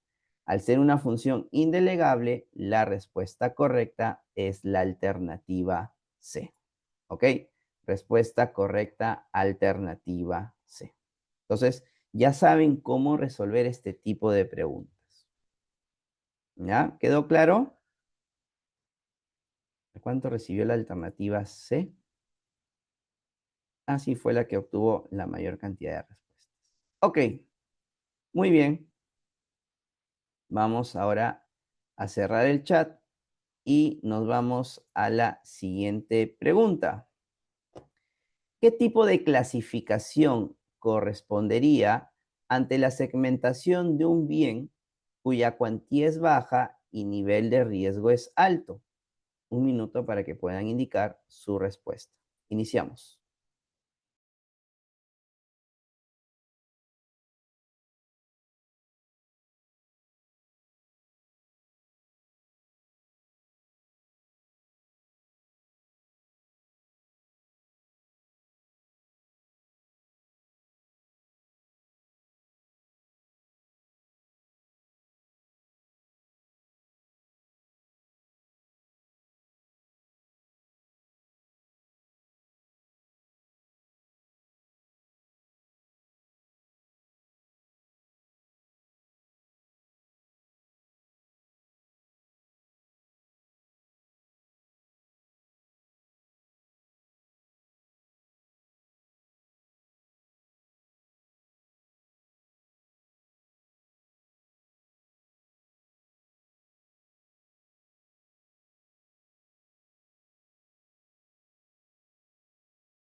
Muy bien.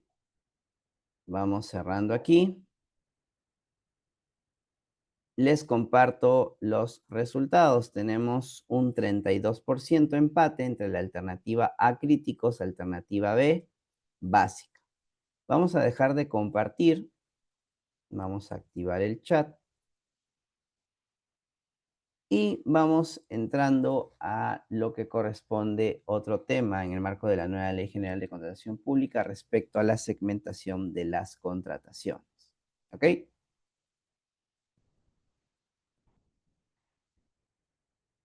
A ver, Guido, si nos... No correspondía a la pregunta. A ver, perdón, perdón. Ah, la pregunta es diferente. Sí, pero las respuestas son las mismas. ¿Ya? La pregunta era la que estaba en pantalla, chicos. Un error de tipeo por ahí. ¿Ya? Pero las respuestas eran las mismas. A ver, déjeme corroborar.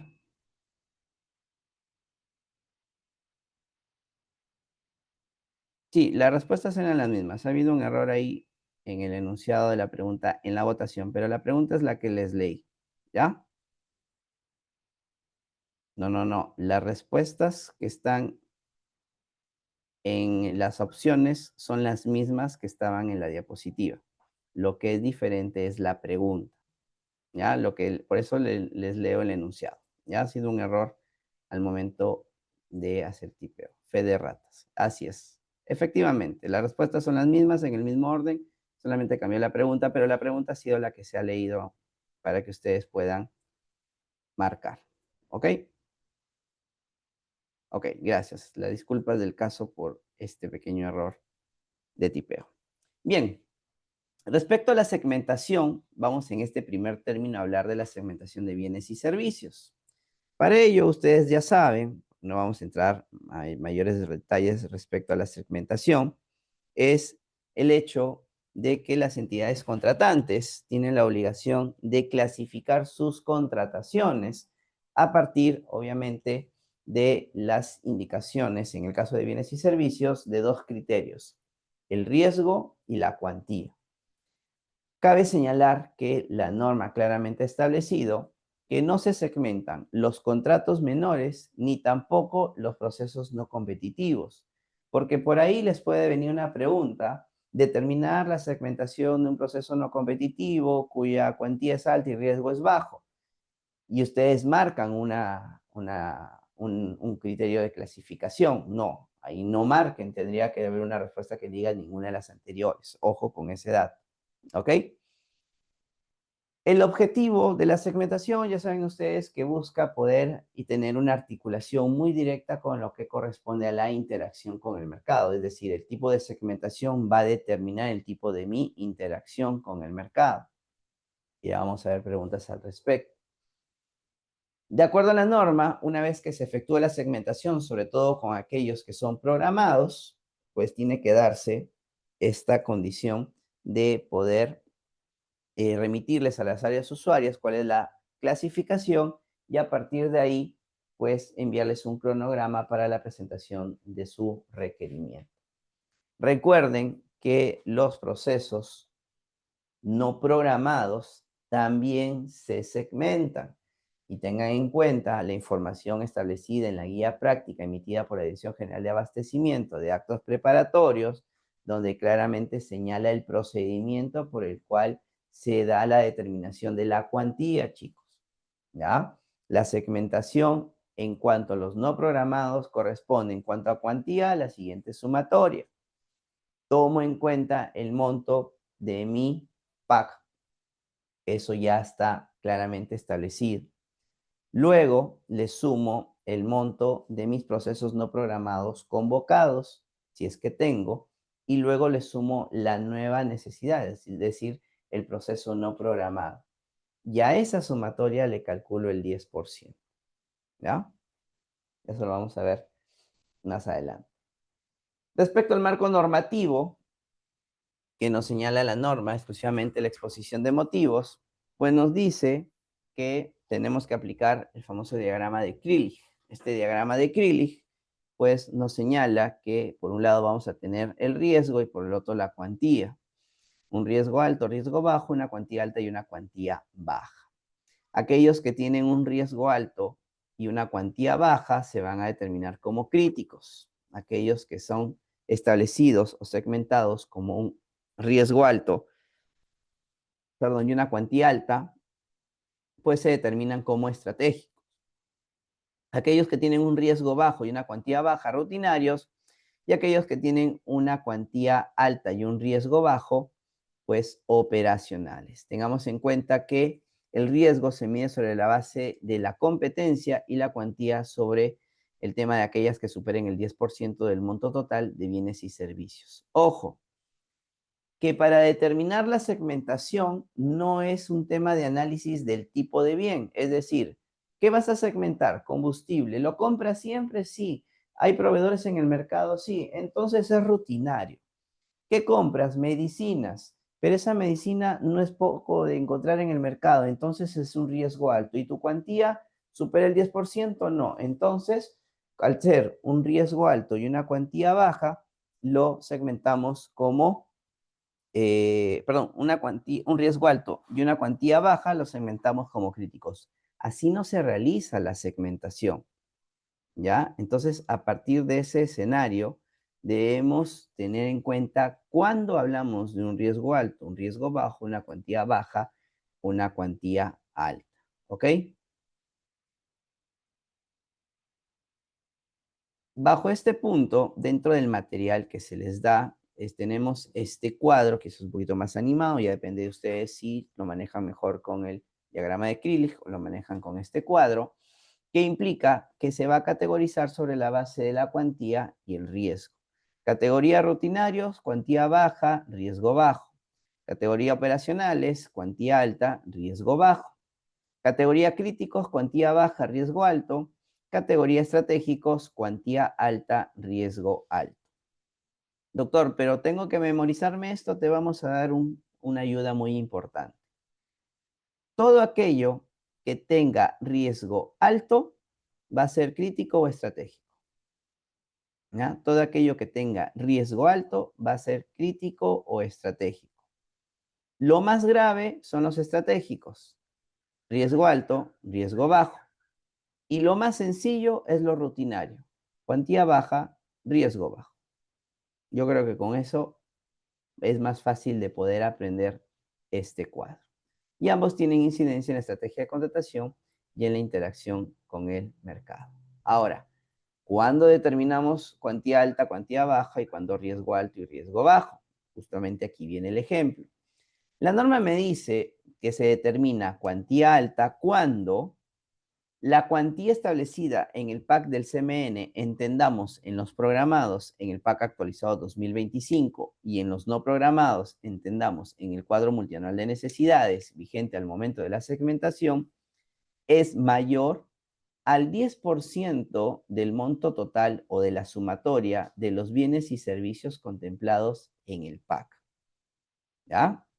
Bajo este punto, por ejemplo, si yo tengo mi cuantía de mi proceso programado de combustible de 250,000 soles y la sumatoria de mis bienes y servicios del PAC es de 800,000 soles, ojo que dentro de esa sumatoria está la cuantía de mi proceso, es decir, los 250,000 soles, lo que hago es calcular el 10% de esta sumatoria, que va a ser 80,000, y comparar qué es mayor, la cuantía del PAC del CMN, los 250,000, o el 10% del monto total, que en este caso es la cuantía, por lo cual tenemos una cuantía alta. Y al ser una cuantía alta puede ser operacional o estratégico. Por otro lado, respecto al riesgo alto, antes de eso, dos puntos importantes. Primero, todo aquello que sea menor es cuantía baja. Pregunta. Sí está siendo grabada la clase. Pregunta. Si es que la cuantía es igual al 10% del monto total, ¿ok? Si la cuantía es igual al 10% del monto total, ¿sería una cuantía alta o una cuantía baja? Si es igual, si los montos son iguales. Sería baja, chicos. ¿Por qué? Porque no se cumple la condición, ¿ya? No se cumple la condición, ¿ok? Al no cumplirse la condición, pues simplemente hablamos de una cuantía baja, ¿ok? Ojo, esto es bienes y servicios. Obras es otra segmentación, ¿ya? En obras es otra segmentación. Ahora, en cuanto al riesgo, ¿ya? Para determinar el riesgo, la norma me dice, vas a poder segmentar riesgo alto cuando se cumplan cualquiera de estas tres condiciones. Cualquiera de las tres. Basta que se cumpla una y automáticamente es riesgo alto. Primero, que dentro de los 2 últimos años, algún procedimiento de selección para contratar el bien o el servicio haya sido declarado desierto. Para esto, obviamente, estamos hablando de que estos procedimientos se van a dar sobre la base de ¿qué? De bienes y servicios recurrentes. Porque para que yo tenga una declaratoria de desierto, en la medida de lo posible, o ya lo he contratado antes o es recurrente, todos los años lo contrato. Si basta que uno de los 2 últimos años se declaró desierto, automáticamente riesgo alto.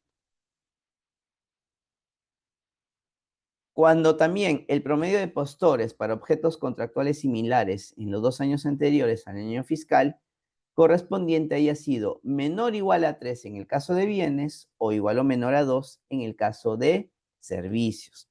En este caso también la norma me indica que al darse este promedio, ojo, de postores, tengo que revisar mi histórico, pero sobre la base de ofertas presentadas, no sobre participantes registrados, ¿ya? Es sobre postores. Si yo lo calculo sobre la base de participantes, estoy efectuando mal mi segmentación. Y por último, cuando debido a las características o especialización, se considera que la disponibilidad es limitada. Tengamos en cuenta que para este último punto se va a dar 1, bienes y servicios que no he contratado antes, y 2, con el apoyo del área usuario.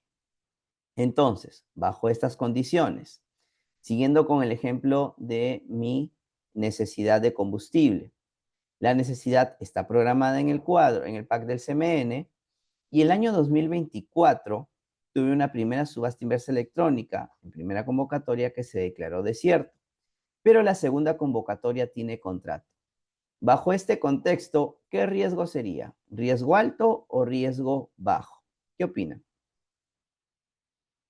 Efectivamente, riesgo alto, porque como se cumple una condición, porque ojo, es cualquiera de las tres, hablaríamos de un riesgo alto. Y al ser riesgo alto, ya les he dicho que puede ser crítico o estratégico. ¿Ok? Bajo esta premisa, entonces, yo regreso a mi cuadro, porque sobre la base de la información que obtengo, es decir, mi combustible tiene una cuantía alta y un riesgo alto, se segmenta como estratégico. Y esto tiene influencia directa en la estrategia de contratación y en la determinación de mi interacción con el mercado. Repito entonces, para que quede claro, en el cuadro, lo más grave es estratégico, cuantía alta, riesgo alto. Lo más sencillo, rutinarios, cuantía baja, riesgo bajo. Y lo que son crítico y estratégico es riesgo alto. Dicho esto, entonces, vamos cerrando el chat y vamos a relanzar la pregunta. Ojo, la pregunta es la que está en el enunciado, no en la pantalla que les va a aparecer, ¿ok? ¿Qué tipo de clasificación correspondería ante la segmentación de un bien cuya cuantía es baja y el nivel de riesgo es alto? Un minuto para que corrijan o reafirmen su respuesta. Iniciamos.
Muy bien, vamos cerrando aquí.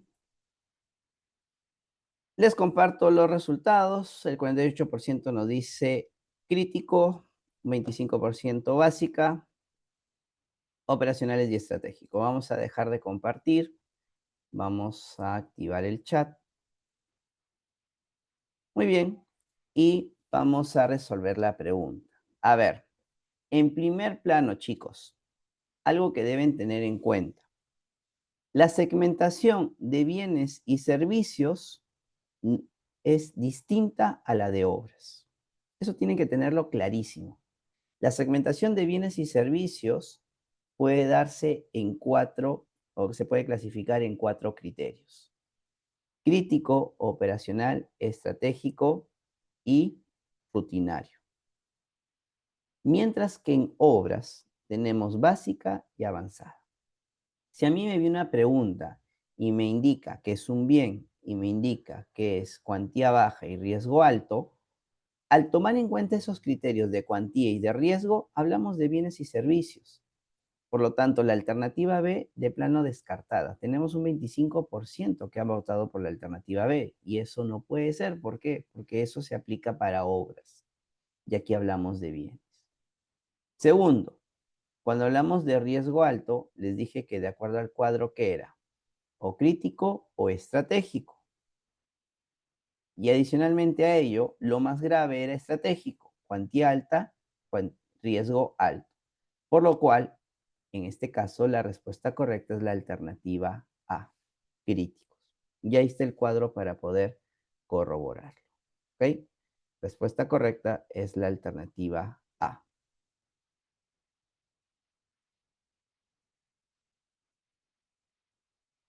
La opción no es básico, es rutinaria. Lo que pasa, Lenovo, es que siempre te van a poner cosas de otros temas para que caigas en, en el error. No es que ha habido un error ahí de las respuestas. Se ha puesto básica a propósito. ¿Ok? Indicamos que la pregunta era la que estaba en la diapositiva, no enunciado, ha habido un error de tipeo, pero no es motivo para que no justifiquen su respuesta, chicos, porque la respuesta es la misma. ¿Ok? ¿Sí? Repito nuevamente. Ah, ya, por la pregunta, ya. Bueno, vamos a dejarlo pasar por esta vez. Vamos a reconocer el error. Por ser un error, ya, vamos a quedar todos igual. Vamos a cerrar el chat y nos vamos a la siguiente pregunta.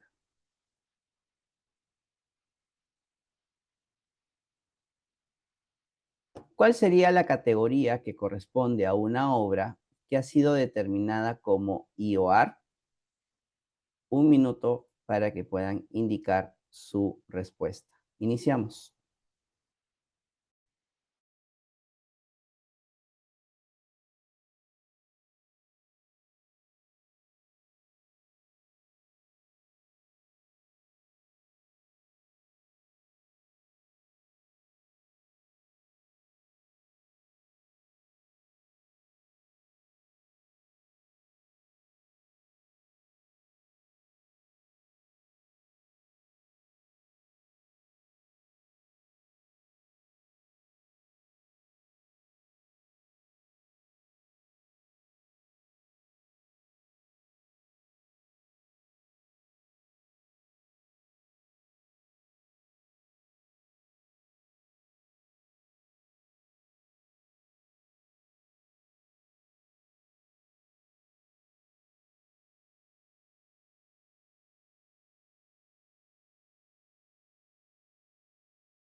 Muy bien.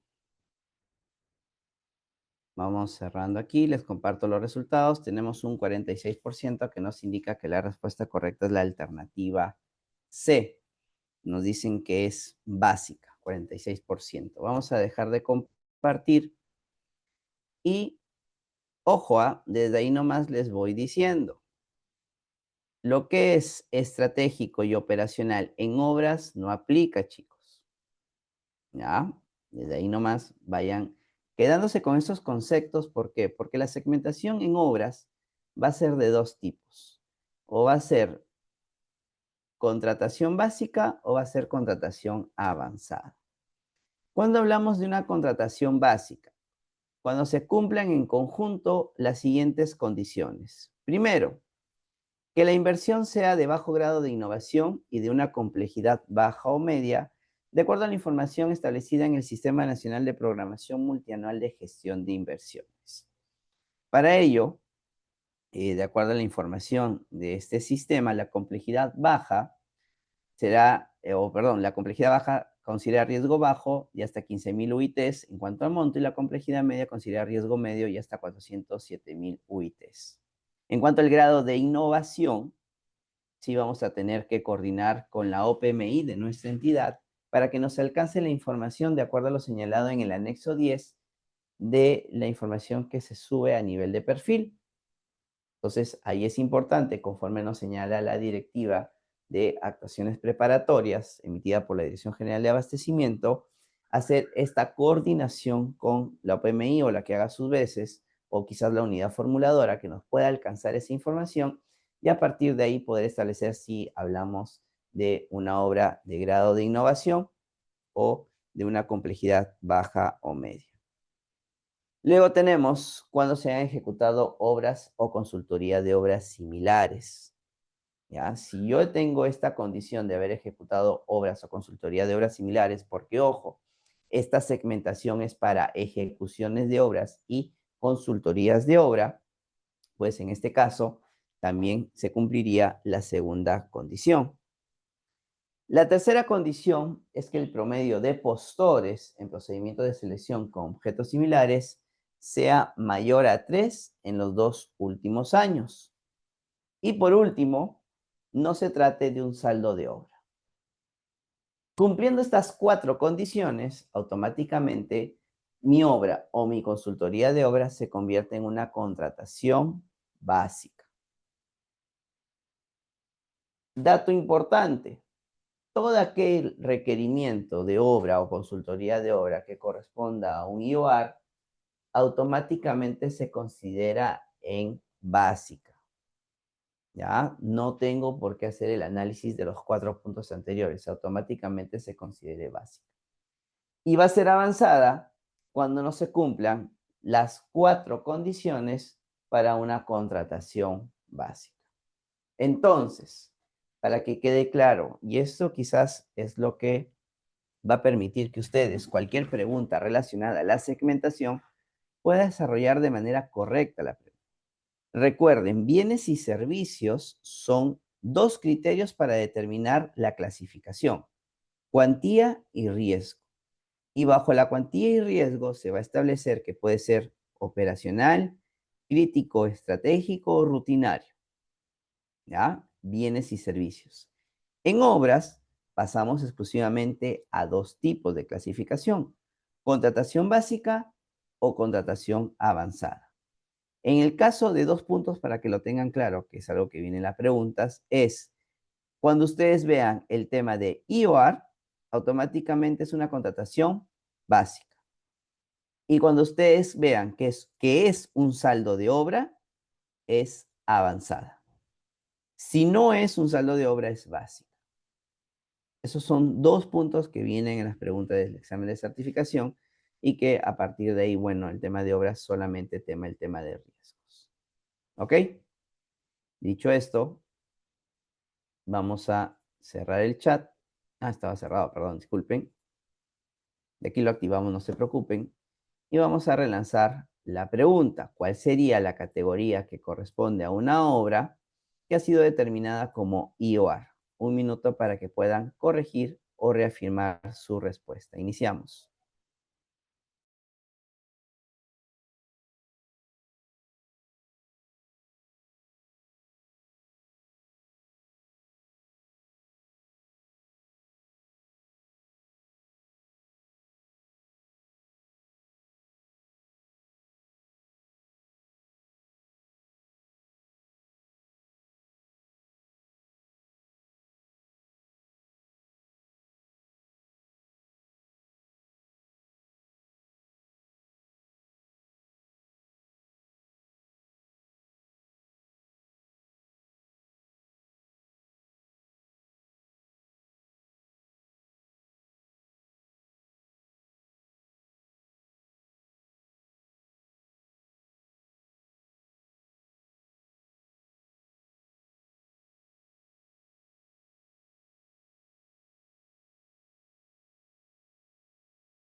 Muy bien, vamos a cerrar aquí.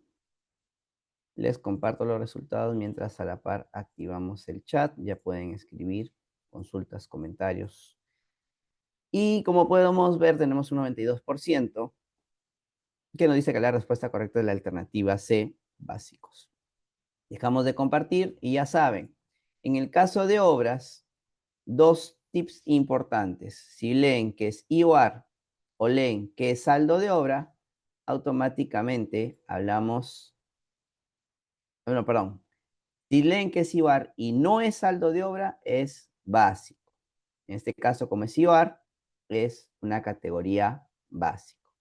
No se olviden también que si hablamos de un saldo de obra, es avanzado. ¿Ok? A ver, nos dice, cuando hablamos de segmentación de obra, hablamos de consultoría de ejecución, supervisión y consultoría de elaboración de expediente técnico. Segmentación de obra y de consultoría de obra hablamos de ejecuciones de obra y también hablamos de elaboración de expediente técnico, supervisión de obra, supervisión de elaboración de expediente técnico y elaboración de perfiles que contengan componentes de infraestructura y edificación de acuerdo a la última denominación de la norma, que incluye una nueva actividad en consultoría de obras. ¿Ok? Bien, chicos, nos ha ganado el tiempo. Vamos a quedarnos aquí.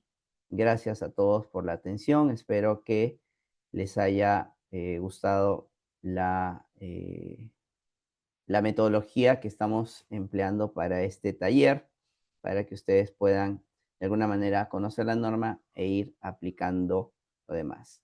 Respecto a las preguntas de los materiales, el acceso y todo, ahorita yo ya voy a dejar de compartir y se quedan con la empresa que les va a dar los alcances para que puedan ya obtener el material, las grabaciones y todo eso. Por mi parte, les agradezco bastante su participación y nos estamos reencontrando el día de mañana a partir de las 8 de la noche. Por mi parte, buenas noches. Cuídense.